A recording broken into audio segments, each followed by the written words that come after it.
we're going to go ahead and get started.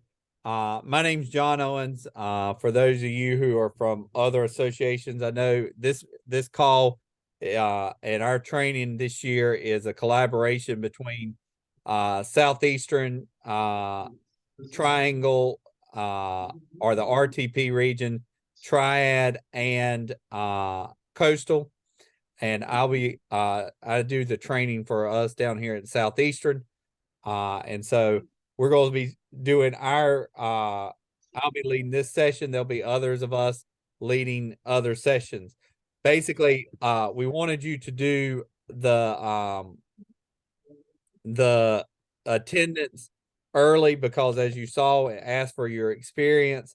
And if you do other sports, it will allow it allows me to see that real time, where I can see, like right now, I know that we're looking at close to 80% of our officials that are on this call right now are between first year and third year officials, not as many fourth and eighth year officials. So we also have a mixture of people who have done other sports too. So that helps us in knowing that also. So that way I know how to cater this meeting. All right, so we're going to go ahead and get started at 7:05. As other people come in, they will know. We're going to get with our clinic tonight. We'll have a slide deck that we will make available to the regional supervisors. And I'll be the first to tell you, I'm a trainer for the girls and boys, and I just got off of a boys clinic, and I had a softball clinic before it. So this is my third straight clinic, and I got one after this. And so if I say something that sounds a little funky to those of you who are veterans, I see Greg and Juka. If I say something that's a little funny, you're not going to hurt my feelings. Say, hey, John, that's a boys thing, not a girls thing. It can happen. And so I don't mind if I'm wrong, someone telling me, hey, let's look at this. And so and we'll have a discussion with it. All right. So let's go ahead and get started. I'm going to share my screen as soon as it pulls up. Week 2. All right. Can y'all see my screen? Yes. All right. Thank you. I'm trying to get it where everybody could see it, but it is not wanting to work on my screen.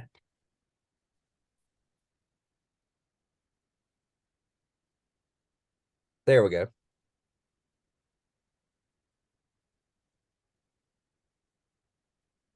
All right, here we go. We're going to start with professionalism tonight. All right. First and foremost of being professional is you have to look the part. You have to look professional.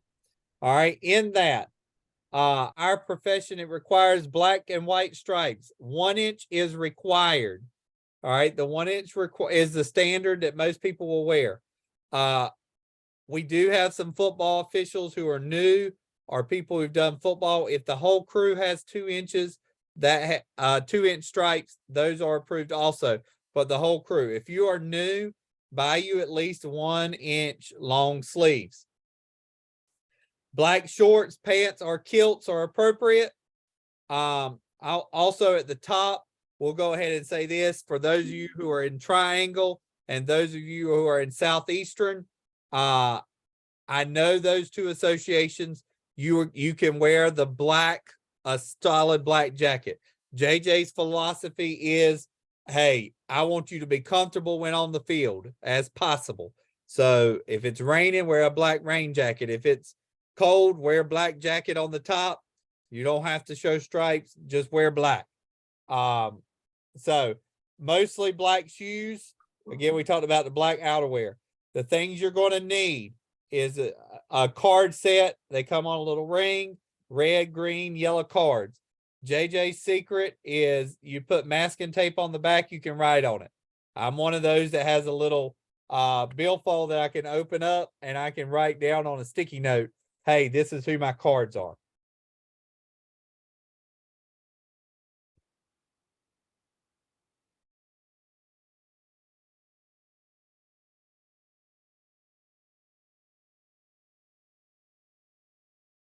All right, equipment check. So we talked about it. You got to have a whistle, measuring tape. All right. I don't carry mine in my pocket. I keep it on the side. If there's a stick check, I run and get it. If my suggestion to you, this comes from the men's game, but it works for the women's game. Hey, on your tape measure, just take a Sharpie and put the correct lengths down. Put a mark there. It helps. Because if you're like me, I don't. I have too many numbers in my head to remember exactly how long a stick can be. So that's my suggestion for it. A watch, card, a coin. All right. By the way, before I continue on, if you have a question, put it in the chat.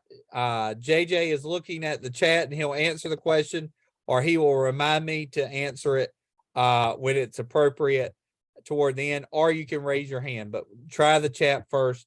That way we can try to keep this moving as we have a lot going on. JJ, you're going to have to administer because I can't see. All right. Field equipment, uniform, and game personnel. The field. All right. You don't need to remember all these. All right. Just know the table substitution box is 5 yards and 5 yards on each side.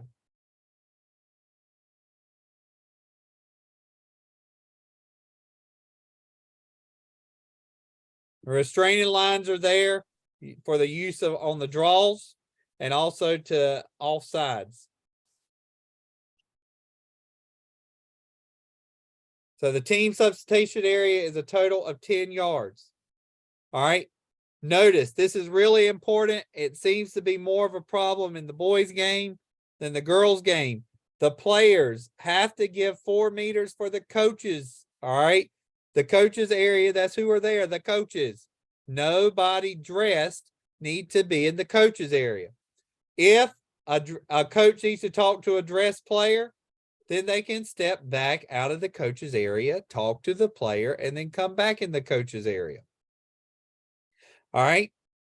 Now, a lot of us are playing on a unified field. All right. So that's when it's going to start. We're going to start talking about there's some additional things when you have a unified field. Speaking of the beautiful unified field, here it is. Here's your big thing.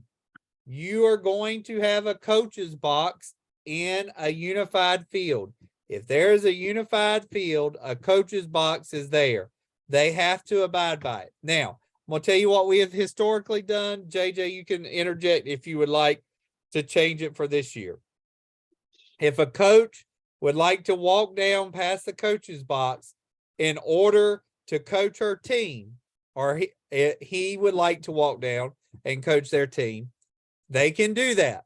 But the moment they want to start arguing a call or telling the officials something or asking the officials questions, that can only be done in the coach's box.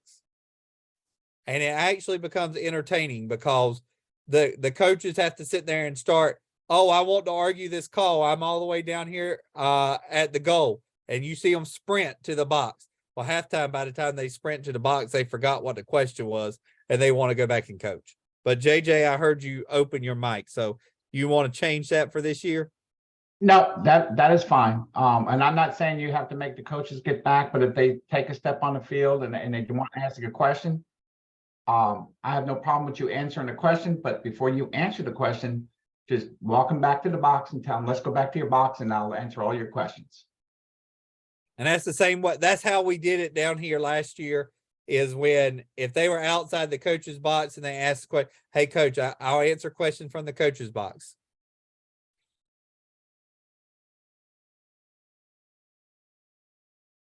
Critical scoring area. All right. You have the 12-meter fan, the 8-meter arc. All right. Then you have the hashes. This is the floating hash sitting over here. All right. This is where we line up. If you have major fouls or you have fouls inside the critical scoring area. You have the dots back here. All right. All this area, all right, is part of the CSA. Okay. If they, when we're setting up, if they want to be, they can go to the dots, but they cannot be right here. They have to be behind the dot when we set up.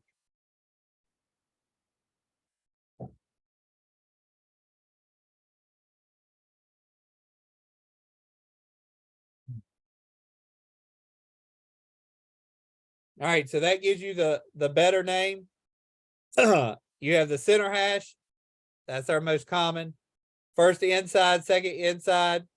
You have those on the side. And then you have the outside hash, or what I've always been told, that's the floating hash. All right, so those are what you use.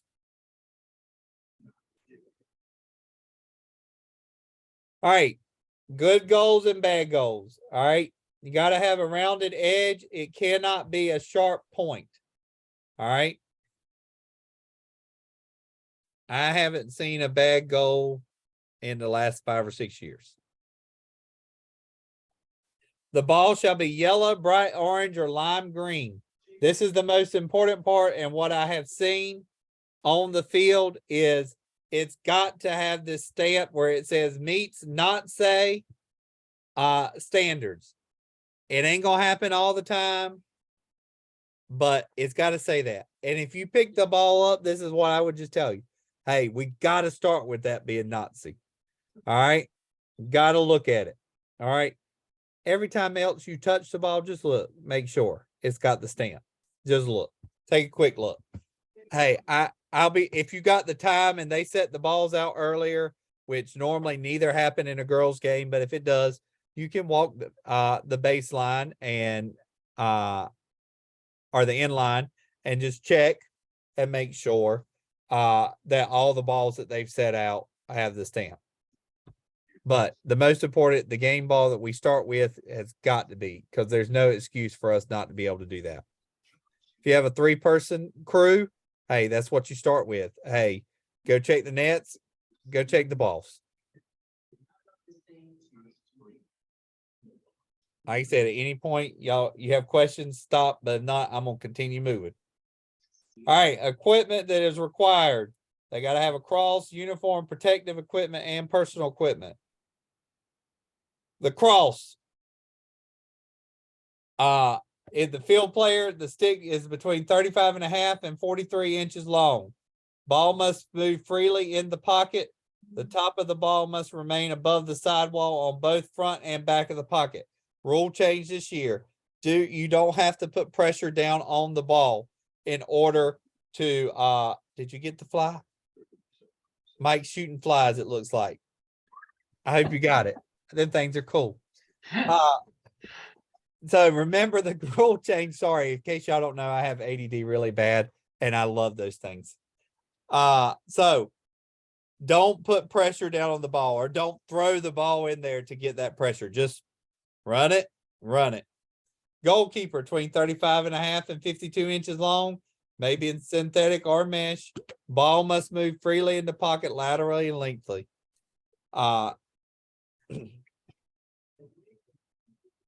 Stick checks. We're going to watch a stick check being done, but during the stick check, is the stick legal? Do they have a mouthpiece? Is it just one streak on the eye black? No jewelry. All right. Goalies. Make sure the goalie has all their required equipment, including the throat guard.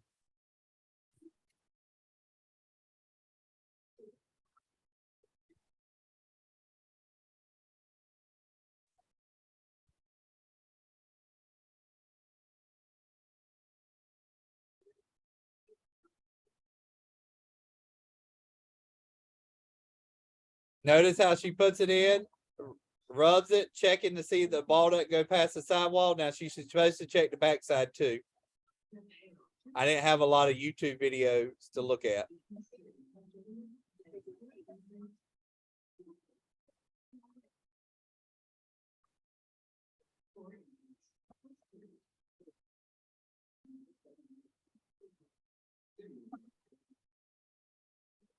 So that's basically our pregame stick check. We'll have an on-field clinic where we will do more in depth of how to do that. Mandatory equipment for field players, eyewear. All right. Headgear is optional, but it's got to be approved headgear with the Nazi stamp. Mouth guard. Hey, look, we talking about just a thin slice of pepperoni pizza in their mouth. It's got to actually protect some teeth. All right. It's got to cover their teeth. It's not just a piece of rubber between the teeth. It's got to actually protect them. All right. It's got to be, it cannot be white or clear or have any graphic of white teeth on them. All right. A lot of times if they come out with a white mouthpiece, they'll take a Sharpie or they'll put black tape on it. And that's nasty tasting, but hey, you got to do what you got to do. Gloves are okay. Sweatbands are okay. Hair ties are okay. The only thing that I've seen, and I haven't seen in a lacrosse game lately, that is illegal on the headband, if you have the ninja, I call it the ninja headband, where they tie the knot in the back, like a ninja or like that former basketball player who got real popular. That's illegal because if they hit their head on that, it can cause concussion. So that knot is illegal. So if they have a knot, it's illegal. Medical devices may be worn as long as they do not endanger other players. Goalies, padding on arms and shoulders are recommended. Mouth guards are the same as the players, cannot be white or clear or have graphics of white teeth. All right. Helmet with face mask and chin strap. Padding on the thighs, throat protector. All right. Separate. All right. Just because the helmet comes down to here, that's not a throat protector. They have to have one that is a separate piece, but can be that is attached to the helmet. All right. The chest protector must be designed for lacrosse and must meet Nazi standards. Hey, we ain't looking for the chest protector. The coaches at the coaches meeting, that's what we're going to ask them. Are your players legally and properly equipped by rule? They say yes, then that chest protector is legal. The headwear, we're not going to go look and see if it has a Nazi stamp.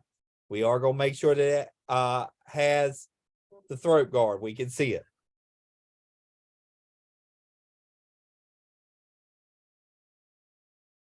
Also, if they have a helmet eye shield in here, it has to be clear. It cannot be tinted.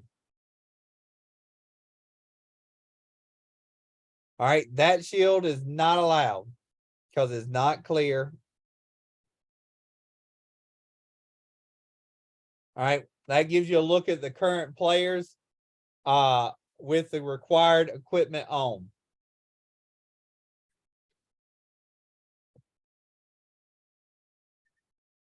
All right, everything you see here, legal. Anybody got questions on something? What's some illegal stuff? I see some illegal stuff. Someone unmute me and tell me what's illegal and why. Earrings. Earrings, that's one. This girl over here is wearing earrings. That's not legal. Next, there's still 2 more problems. Actually, there's 3 more. Hair with beads have to be secured. That's correct.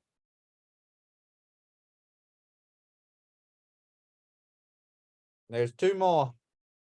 I forgot about the beads up here. I'm looking down. This bracelet is illegal. This bracelet is illegal. This is legal. There's no knots. Now, I would suggest to her putting that inside, the bottom part inside her shirt where it doesn't get caught up.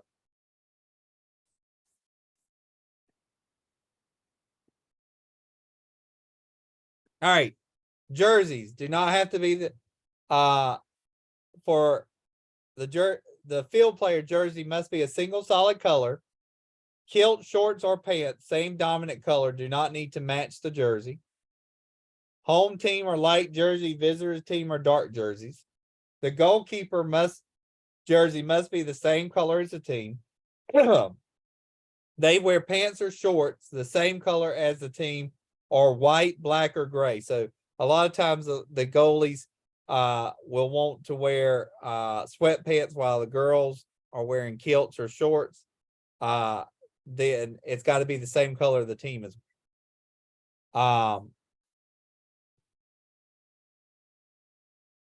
Chest or shoulder equipment must be worn under the jersey. It can't be worn on the outside. Numbers on the jerseys can be between 0 and 99, but cannot be 00. Visible undergarments must be one solid color by the entire team: white, gray, black, or uniform color. Any questions on that? Now, for those of you who do basketball, let me go back to this one for 1 second. If you do basketball, when we say the colors must be white, black, gray, uniform, this is not basketball. So don't go hunting for that. All right.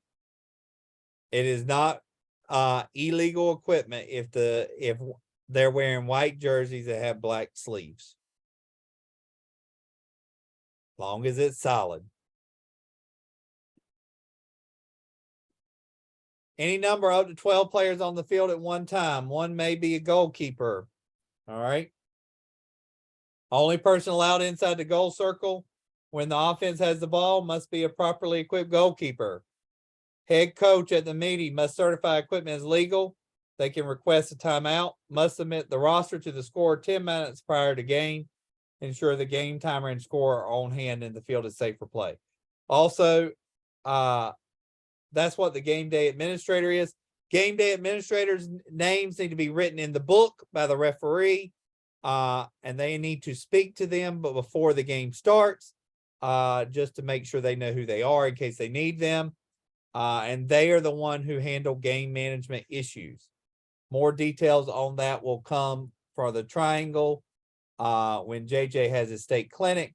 For those of you in Fayetteville and Coastal, we talked about that last week. Team captains meet with officials before the game. They can ask for a clarification on rules. Scorer and timers must sit at the table. Record cards, timeouts, alternate possessions, and goals. They also must keep official game time and time of cards on penalties. Officials, games are officiated by 2 officials certified for the game. On certain games, there will be 3 officials. And in playoff games, playoff games have 3 officials. When you arrive, inspect the grounds and equipment prior to the game. Ensure timers and scorers understand their responsibility. Conduct captains and coaches meeting. Glad we talked about coaches meeting. We're going to talk about what is a coaches meeting. First, you want to introduce. Hi, all. I'm Jill Smith, and this is my partner, Mary. Pause. Hi, all. I'm Jill Smith, and this is my. All right, so we're going to talk about the introduction. Hey, who we are as a crew. All right, the score. All right, they got to make sure. Excuse me, I'm looking at the wrong slide. Coaches, certified players are legally dressed and equipped. Site administrator, remember, try to meet them before the coaches meeting, but if not, you got to know them at that meeting.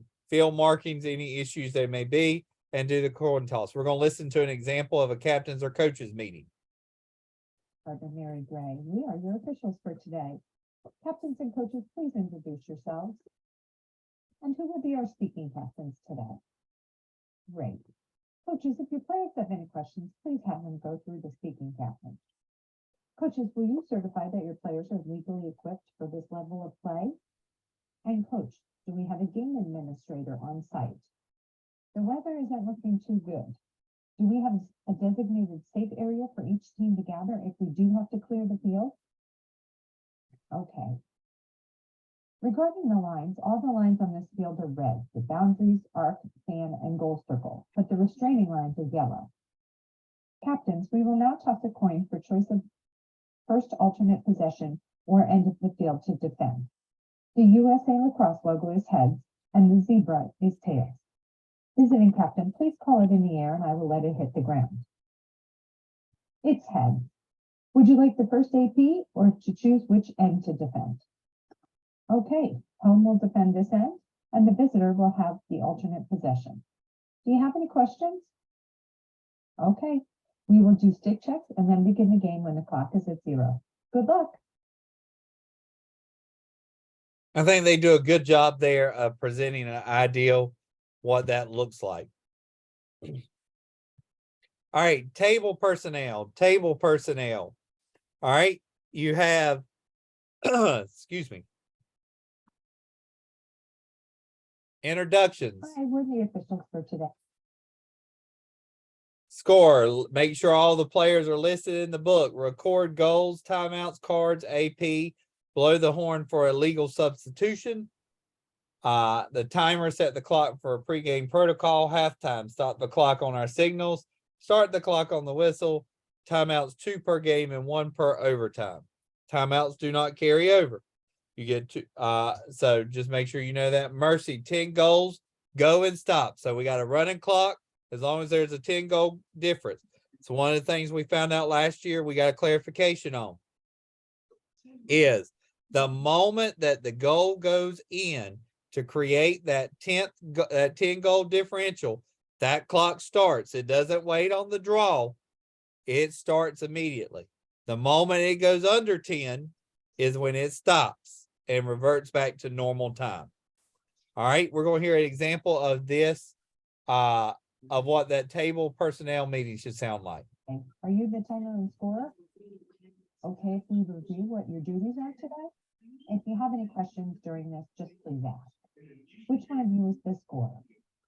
Okay, you will list all players in the scorebook, record all goals, timeouts, and cards.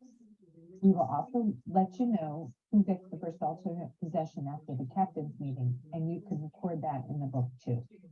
If we have an alternate possession, please move this cone from one end of the table to the other after we restart play. You also need to record the color of any card we give, the number of the player, and the time of the penalty in the book. The official on this side of the field will come to the table and give you all that information. Let us know if a player is not in the book and then enters the field, or if the player enters the field before the end of their penalty time. You can blow the horn once to get our attention to do that. And I'm guessing you are the timer? Well, nice to meet you. Please make sure that the game clock is set for the pregame warm-up right here. Then set the game clock for 25-minute halves. We will have a 10-minute halftime. And you can start the clock for that when the players are off the field. During the game, stop the clock when we use this signal, and then start the clock on our whistle to resume play. You will only stop the clock on our timeouts and after we give it a signal that the goal has been scored. It'll start again on our whistle to start the draw. Timeouts are 2 minutes long. You need to keep timeouts on a separate clock. If you don't have one, you can just use your phone. Start that clock and then sound the horn at 1 minute, 45 seconds to let the teams know that their time is almost up. If a coach comes to the table and requests a timeout, make sure their team is in possession of the ball and then blow the horn twice. You can then let the near official know what color has requested the timeout. Do you have any questions? All right, so that's a great example of this. Now, if you're in Southeastern, again, I don't know what we'll do with what Triangle is going to be doing in other associations, but if you're in Southeastern, you're going to have a timer's sheet and a penalty sheet. It's going to look something like this. As soon as it clicks through. There we go. All right, so this is the penalty sheet. All right, some schools are really good about having it. Others are not so good about having a book. So this allowed them to have information.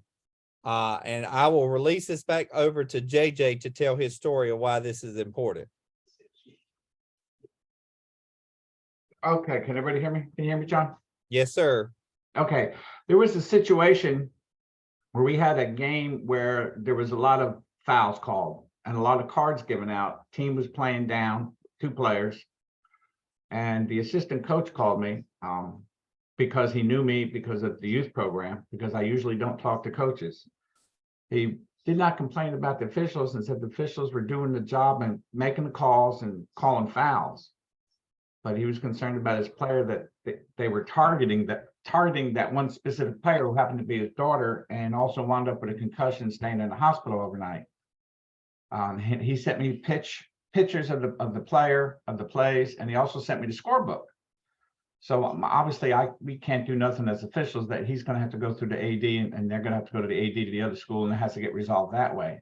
But when I'm looking at the book, I noticed this one player had 6 fouls, major fouls, and no cards.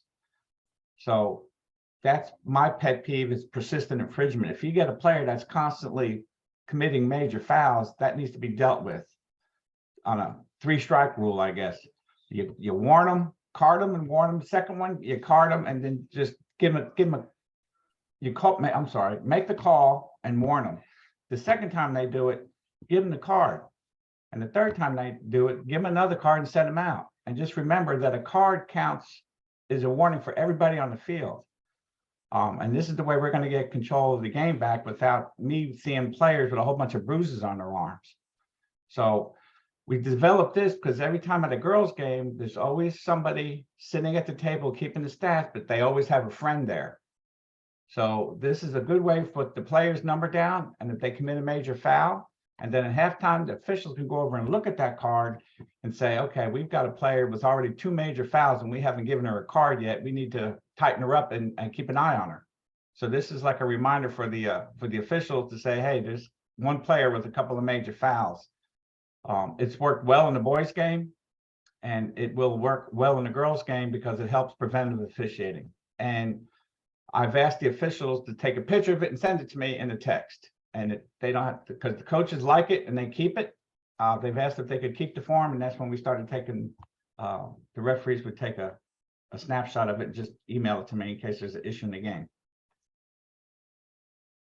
All right, so that gives you an example of that. Now, next thing we're going to talk about is the backside of it, which talks about the table personnel. This is one of the things, I know JJ will probably send this out to all the schools, which is what he normally does. But a lot of the schools, they put it in the press box and it survives a game or two and then they forget it. So I really would encourage you. I think he's going to post it on the Arbiter. But I encourage you to print this out, take a couple copies. I have a folder that has these, both the penalty and this sheet in my bag. One of my requirements in pregame, if I'm the referee,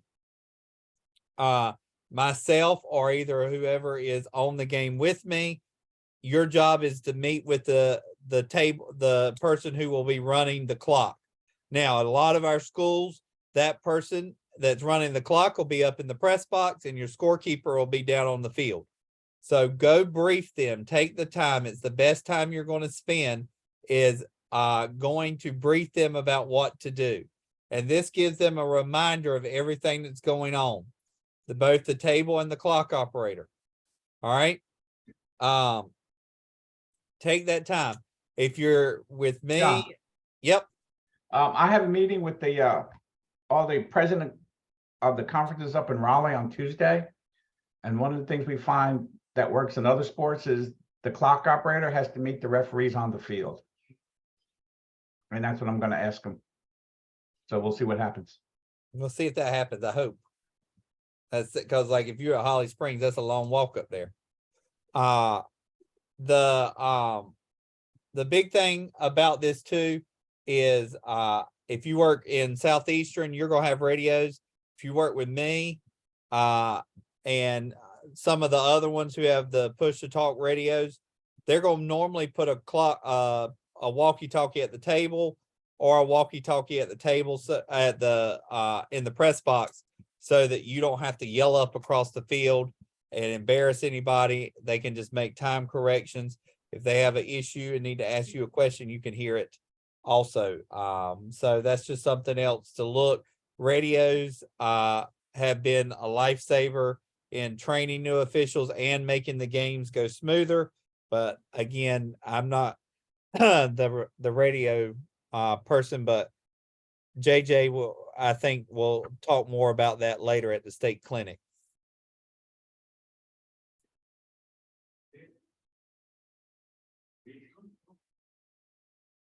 All right, summary of pregame duties. Arrive on site 30 minutes before the game, inspect the field and goals, and conduct pregame discussion with partner. Confirm that the scorer and timer understand their jobs. Conduct as captain and coaches meeting and perform equipment and uniform check. Those are the pregame responsibilities.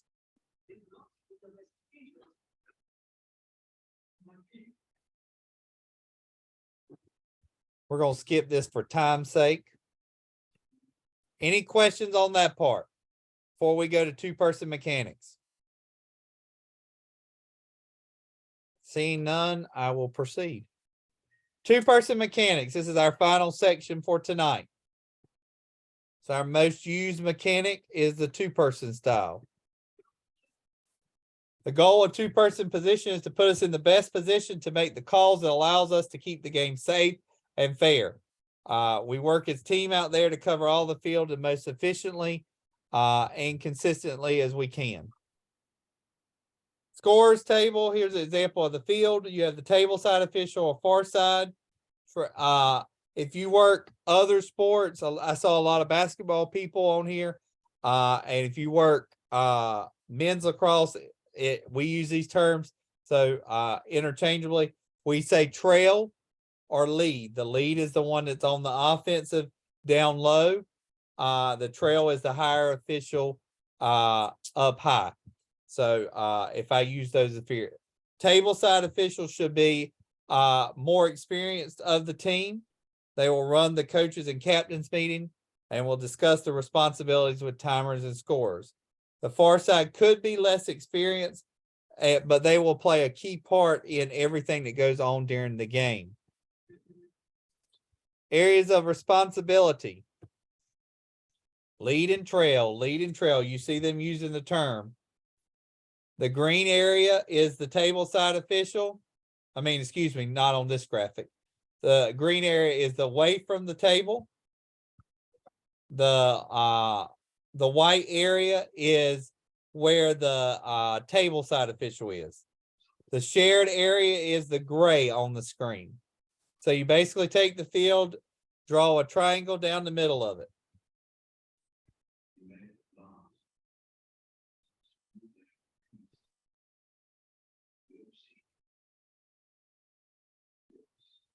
Lines. I heard this when I was a football official first started.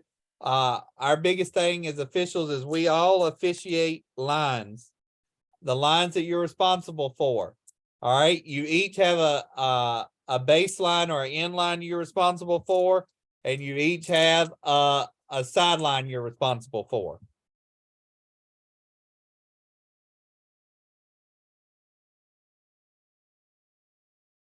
All right, on the draw, these are the responsibilities. All right. The table side counts the players from both teams and make sure the field is ready for play. Now, let's talk about this on the draw. Let's remember this. And in Southeastern, and this is something I heard from other schools when they came down to Southeastern. Hey, guys, when we score goals, let's hustle up and get the game back started. That clock ain't running during that time. So the more efficiently we can get that and quicker we can get the restarts going. Hey, they want to sub, that's great. They want to go hoorah rah, but you got to get up there. 20 seconds. There should be, from the time the goal is scored till the time we put that ball back in play on the draw, should be no more than 20 seconds. All right, so let's hustle them up and let's get them there. Now, and part of saying that, remember the new rule that is in place this year. Once I put my hand out and make contact with the sticks to set the draw, there can be no longer substitutions. I'm going to use a Michelle Roman quote. Look, if you're up there and you get ready, they will speed up. They will learn if you do it right. And hey, beginning of the year, I tell coaches every time if I've not seen a coach before, hey, coach, we're going to do quick draws. All right, if you need to sub, you need to sub as soon as that goal is scored. Get them in. If they could say, hey, good job, but in 20 seconds, we're starting it. Hustle the players in there. I tell them, hey, look, if I'm up here ready to go, we're ready to go. That's their sign. Because I got to catch the ball from someone else, run up there myself, set the ball, and I ain't going to wait but about 5 or 6 seconds if I'm standing there by myself. All right. I promise you, as Michelle Roman told me, if you call a delay, they will speed up. Areas of responsibility on the draw. The official administrating the draw is responsible for the observing of players taking the draw to ensure the draw is legal. In addition, they should try to keep an eye on the 2 other sets of players outside the draw circle to watch for early entry. The second official is responsible for watching players on the restraining line as well as players around the circle. Officials should watch for the players pushing or jockeying for position for an early entry, either stepping into the circle before the whistle is blown or stepping over the restraining line before the possession has been established. If a player enters the circle, center circle early, the official should blow the whistle immediately and turn the ball over to the other team. Now, one thing on this draw that I have seen as a problem on the draw, there are 3 things. Chuck Snyder brought a point in last year, and I'm going to use a Chuck term on this. Hey, when we got that ball in here and you get the draw set up, back away, get away where you're not in danger, but you need to stay parallel where you can see into that draw, where you can see what's going on. All right. Now, here's a JJ-ism is what I call it. Hey, you hear coaches calling out their plays when you're setting up the draw. Hey, that's a good sign. Hey, official, will you please look? Because I'm going to try to pull the ball instead of going up first. It doesn't always happen. But remember, the first motion on the draw, we set it. They got to go up. One stick can't release pressure and not go up. That's an illegal draw. So if you hear a coach calling out a play, that's a warning sign. Warning, danger, danger. They're probably going to have an illegal draw. I'm not saying call it just because you hear them saying it. I'm telling you, as JJ told me, that is a warning sign for you to be on high alert that they probably are going to do something illegal. The third thing on the draw is to go back with what Chuck said, vary your whistle. Hey, this time you took 5 steps. Next time take 7. Next time take 1, or don't take 1. Take 3 or 4. Vary it up, mix it up so they can't time you. Remember, the clock starts on the whistle as you drop your hand. Any questions on the draw in the area of responsibilities? All right, CSA responsibilities. The lead is in red. All right, now, for those of you who do boys and you do basketball, the lead and I'll still mess it up. If you work with me, I'll be the first to tell you, hey, I learned the boys game first. I'll still will occasionally. The lead does not need to get the goal line extended. Why? Because they can't see shooting space as well. They get trapped. Now, are there times that you need to work down here? Yes, if the ball is threatening the end line, then get down there. All right, trail will work their way over. It's like I think that Chuck was the one who told me this. Hey, this is like a rubber band. If the lead goes down, trail's coming over. Trail goes down some, the lead's coming up. Work as a rubber band, stay together. The lead official is typically on ball and responsible for on ball fouls, while the trail official is the off ball and responsible for fouls that occurs away from the ball. 3 seconds, holding, shooting space, illegal screens are for example. Trail is also responsible for restraining line violations such as offsides. If the ball is near the 12-meter fan and right in front of the trail official, the trail may have a better view of a potential fouls. Call made in the coffin corner can be shared with the trail official, may have a better angle. Look, the coffin corner would be what they call over here. That's what they call the coffin.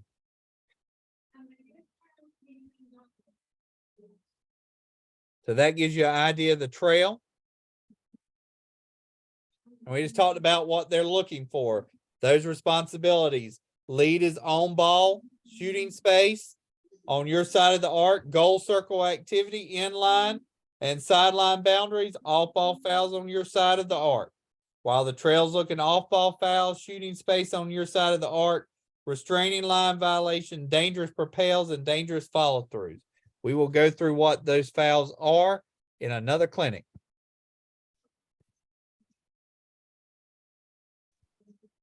The lead position. The lead's purpose of movement is to see the ball and the space between the ball carrier and her defenders. All right.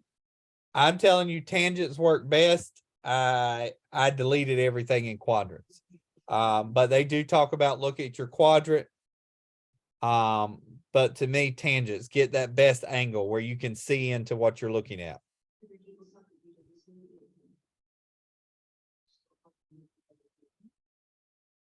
Lead tangent position. All right, your referee's here.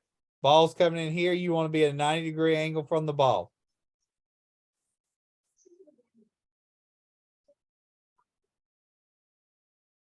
Notice how they move with the ball to keep that 90-degree.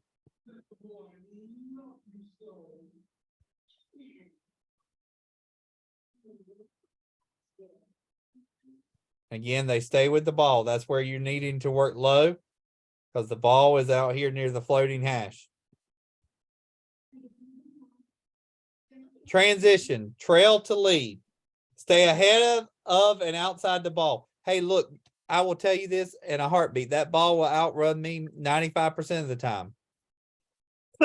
If you got a skilled team, that ball is going to go so fast, there's no way you keep up with it. But know the game. You see a breakaway going, start cheating. Take a couple steps. Get that position of your body to keep the play and the players in your vision. Maintain a view of the critical coordinator. If you are transitioning to the lead, use a basketball term. Your number one priority is the CSA. Get down to the baseline is what we say in basketball. But here, get down to the CSA. Lead. Your main responsibility is the CSA. If you're going from lead to trail, your priorities is that first of all, you have the whole field that is behind the lead. All right, the transitioning lead. Look up. Make sure there's no fouls going on in that transition. You are the important person in that. Count players ahead of you. All right, before I step into the box in front of the restraining line, I have already counted to make sure we're legal. Look, offsides, we'll talk about it more later, but it's okay to have a late whistle on the offsides. All right, it's okay to blow the whistle and think you have offsides and then count and go, oh, never mind, I miscounted. Don't give them an offside just because you thought that and you count and you go, oh, I blew the whistle, so it's got to be offside. No, as soon as you blow the whistle, take a picture in your head of the offsides and count the players. And if you realize, oh, it's a legal number, then just put the ball back in play and restart the game. But count your players, stay up with the play, run through the restraint line, anticipate where play is going. That is the most important thing. And especially in a good girls game is anticipate the play. All right, we're going to see a little demo.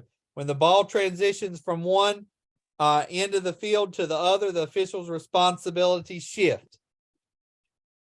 Notice as they follow the ball as we enter the middle part in between the two restraining line. As the ball leads the CSA, lead is still on ball while trail works to get ahead of the ball. Midfield is in the shaded areas, and here is the midfield. All right. The trail is not looking at the ball carrier if they're on the other side of the field, but we'll pay attention to the ball if it transitions down on their side of the field. As the ball moves into the critical scoring area at the other end of the field,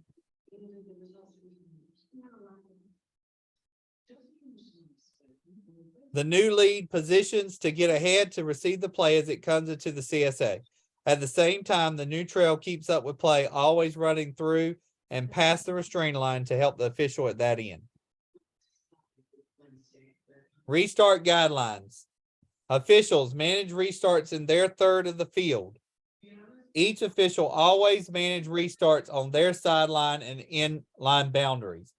Lead official whistles all restarts in the CSA, know when to release and monitor restarts to partners, and step up its trail to manage restarts when your partner is transitioning into lead. All right. Again, this is where they're looking at in restart guides. Hey, if it's on the green side, hey, it's the green side, table side. If it's on the yellow side, it's table side. Shaded area, that's where you share it and know where the ball's got to go.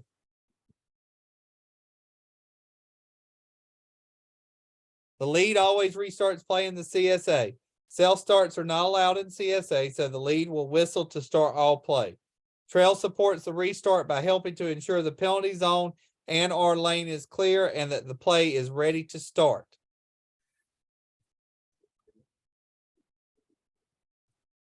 If in transition, the trail may need to support or manage their partner's restart as that official moves to get ahead. What does it mean to release a partner? What does it mean? Basically, it means, hey, I got this restart. Just communicate. I got it. Go ahead. Go, go, go. Again, radios are helpful to do that, to make sure we're all on the same page. That's a quick overview of two-person mechanic. Any questions? Does anybody have any questions?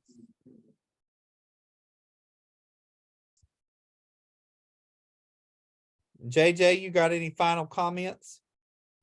No, we're shooting for that state clinic on February 4th, I think it was, or 5th. February 5th. February 4th is an on-field clinic for SSOA. Yep. Does anybody from the other areas, Triangle or Triad or Coastal, because I know Drix is on his way back. Anybody have any questions we can pass on or questions we need to have answered? Silence is golden. Make sure you've signed in, and if you have, then you're good to go. And we will do this again next week. Same time, same place. I got a message. Hold on. Oh, we got a message. Hold please for station identification. Nope, that was just that was your message. Click Okay. Click it if you need to sign in. All right. All right, guys. Well, thank you for coming, ladies and gentlemen, and we'll see you next week. John,